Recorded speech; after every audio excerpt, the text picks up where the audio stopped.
Ma'am सबसे बड़ा प्रश्न रहता है प्रीलिम्स। प्रीलिम्स के कुछ टाइम पहले क्या स्ट्रेटजी थी? मतलब कितना टाइम पहले आपने प्रीलिम्स को लेकर अपना टाइम डेडिकेट किया था? मैंने जब प्रिपरेशन स्टार्ट की थी तो 2019 में मैंने प्रिपरेशन स्टार्ट की थी। फिर 2020 तक मैंने कोविड तक जो है केवल फाउंडेशन बैच किया था, मैंने प्रीलिम्स नहीं दिया था। फिर 2 अटेम्प्ट मैंने प्रीलिम्स के दिए, एक जॉब के साथ दिया और एक बिल्कुल ऐसे ही दिया, तो मेरा प्रीलिम्स नहीं निकला। इस वाले प्रीलिम्स की मैं बता सकती हूँ कि क्या किया मैंने। इस बार वाले प्रीलिम्स से बिल्कुल वैसे नहीं होता, पैराशूट में जितनी हवा भरेंगे उतना ऊपर तक जाएगा, तो मैंने एकदम हवा भरवा ली थी खुद में सर से। विकास सर से मेरी बात हुई थी, फिर उन्होंने अपनी मेंटरशिप टीम के जो पर्सन थे उनसे मेरी बात करवाई। तो मुझे याद है अभी तक 22 मार्च को मैंने बेसिकली पढ़ना शुरू किया था प्रीलिम्स के लिए, और 5 जून को प्रीलिम्स था। तो 2 ही महीने में पढ़ा जितना पढ़ना था सब कुछ। जी मैम। मैम टेस्ट सीरीज को लेकर एक मेरा सवाल रहेगा। टेस्ट सीरीज से कितनी हेल्प हुई और कितने टेस्ट आपने लगाए थे? मुझे लगता है पिछले अटेम्प्ट में मेरे साथ जो कमी थी सबसे बड़ी वो यही थी कि मैंने कंटेंट पढ़ा था बट टेस्ट सीरीज नहीं लगाई थी। तो हमें एक चीज़ को समझने की ज़रूरत है कि ह्यूमन ब्रेन जो होता है वो अपनी गलतियों को बहुत ज़्यादा याद रखता है। अपनी लाइफ में भी अगर हम पीछे मुड़ के देखें तो हमें वो चीज़ें सारी याद है जहाँ हमने गलतियाँ की है। तो इसलिए जब आप टेस्ट सीरीज लगाते हो तो आप गलतियाँ करते हो, और वो होता है कि जब आप वापस आके टेस्ट देखते हो और आपको ये रियलाइजेशन होता है कि अरे यार ये क्वेश्चन कैसे गलत हो गया, ये तो मुझे आता था। ये जो आप अपने ब्रेन को एक फीडिंग देते हो तो उससे वो चीज़ों को जो है वापस एनालाइज करता है। और टेस्ट को अगर आप घर आके 100 क्वेश्चंस को प्रॉपर तरीके से लर्न करते हो, उनके कंसेप्ट को समझते हो, नोट डाउन करते हो, वैल्यू एडिशन करते हो, तो एक अच्छी टेस्ट सीरीज जो है आपको निश्चित तौर पे सफलता की तरफ ही लेके जाएगी, उससे दूर नहीं लेके जाएगी।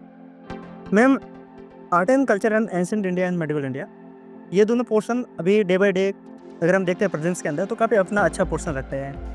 इनके लिए आपने क्या कोई स्टैंडर्ड बुक को फॉलो किया या फिर ओल्ड एनसीईआरटी? नितिन सिंघानिया मैंने खरीदी थी दोनों बार, क्योंकि फिर मुझे लगा अपडेटेड पढ़नी चाहिए तो वो भी खरीदी। बट वो इतनी मोटी बुक है ना कि नहीं पढ़ने की हिम्मत हो पाई थी, तो बहुत सिलेक्टेड पोर्शन मैंने उस बुक का पढ़ा था। लेकिन हाँ, वो जो फाइन आर्ट की एनसीईआरटी है उसको मैंने देखा था काफ़ी हद तक, मुझे लगा 2 बार ही मैंने उसको पढ़ा था। तमिलनाडु बोर्ड की एनसीईआरटी को मैंने थोड़ा थोड़ा देखा था।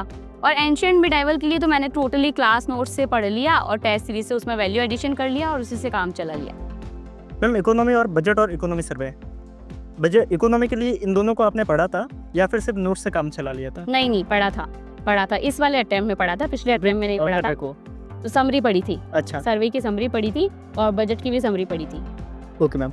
मैम, लिटरेचर ऑप्शनल के साथ में एथिक्स में कितनी हेल्प होती है और एथिक्स के लिए आपकी क्या स्ट्रेटजी थी? लिटरेचर ऑप्शनल के साथ में एथिक्स में हेल्प तो होती है, क्योंकि एथिक्स में बहुत टेक्निकल और अच्छे शब्दों का इस्तेमाल अगर आप करते हो तो आपका आंसर बहुत अच्छा ऑथेंटिक आंसर बन जाता है। तो हिंदी साहित्य होने की वजह से मुझे एथिक्स में वो हेल्प मिली थी।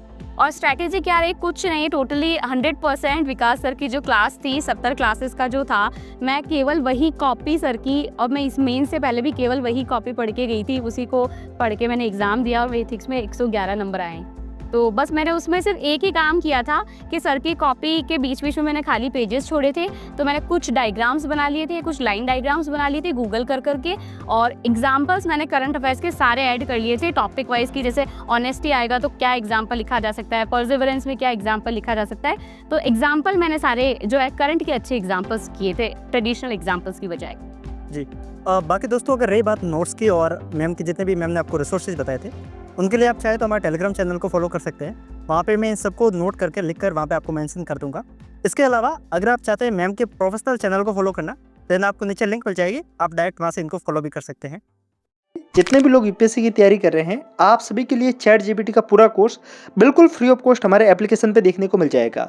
देखिए, चैट जीपीटी के माध्यम से आप यूपीएससी के मुश्किल टास्क को भी काफ़ी इजीली टैकल कर सकते हैं। आप आंसर राइटिंग कर रहे हैं तो आप चैट जीपीटी के माध्यम से आंसर को चेक करवा सकते हैं। इवन आप चैट जीपीटी के माध्यम से मॉडल आंसर भी प्राप्त कर सकते हैं।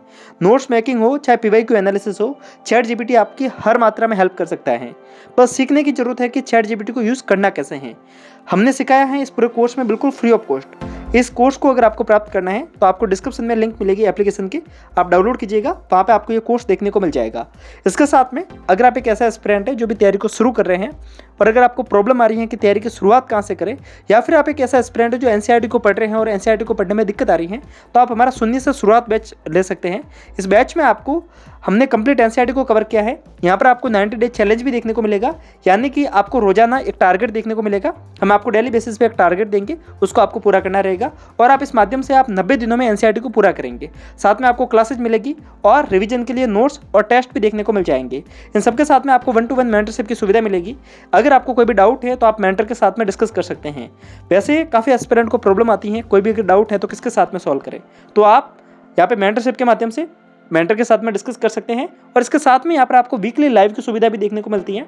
लाइव जुड़ते हैं सभी लोग हर संडे को, और जितने भी एस्पिरेंट इस बैच के अंदर जुड़े हुए हैं सभी लोग अपने सवाल जवाब करते हैं, और आपको एक ऑफलाइन वाला एनवायरनमेंट भी यहाँ पे देखने को मिल जाता है। इन सबके अलावा एप्लीकेशन पे आपको बिल्कुल फ्री ऑफ कॉस्ट एनसीईआरटी की पीडीएफ, यूपीएससी के पीवाईक्यू सब कुछ आपको बिल्कुल फ्री ऑफ कॉस्ट देखने को मिल जाएंगे। सो आप जाके विजिट कीजिएगा, एप्लीकेशन के लिंक नीचे है। ChatGPT का पूरा कोर्स बिल्कुल फ्री ऑफ कॉस्ट है, इसको सभी लोग देखिएगा जरूर अपनी तैयारी को शानदार बनाने के लिए। अगर आप इसको कर लेते हैं तो आपको फिर किसी और की हेल्प की नीड नहीं रहेगी, आप अपने आंसर राइटिंग को काफ़ी बेहतर बना सकते हैं ChatGPT के माध्यम से। लिंक डिस्क्रिप्शन में जाइए और विजिट कीजिए।